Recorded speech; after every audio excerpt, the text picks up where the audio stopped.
ఆంధ్రప్రదేశ్ శాసనసభ బడ్జెట్ సమావేశాలు 8వ రోజు కొనసాగాయి.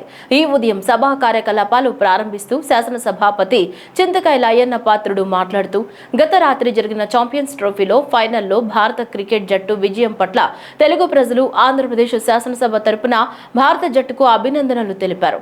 ఒక్క మ్యాచ్లో కూడా ఓటమి చవిచూడకుండా ఫైనల్ చేరుకుని ట్రోఫీ గెలవటం పట్ల ఆనందంగా ఉందని పేర్కొన్నారు. ఈ సందర్భంగా కెప్టెన్ రోహిత్ శర్మకు జట్టు సభ్యులకు అభినందనలు తెలిపారు. అనంతరం సభలో ప్రశ్నోత్తరాలు చేపట్టగా పలువురు సభ్యులు అడిగిన ప్రశ్నలకు ఆయా శాఖల మంత్రులు సమాధానమిచ్చారు. Champions trophy cricket tournament cup గెలుచుకున్న భారత క్రికెట్ జట్టుకు నా తరపున ఈ సభ తరపున తెలుగు ప్రజల తరపున శుభాకాంక్షలు తెలియజేస్తున్నాను.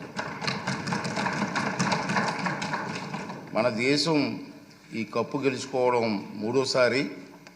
ఈ దఫా టోర్నమెంట్లో ఒక మ్యాచ్ కూడా ఓడకుండా కప్పు గెలిచినటువంటి భారత జట్టుకు కెప్టెన్కు జట్టు సభ్యులందరికీ కూడా మన ఆంధ్ర రాష్ట్ర అసెంబ్లీ తరఫున మన అందరం కలిసి శుభాకాంక్షలు తెలియజేస్తున్నామండి.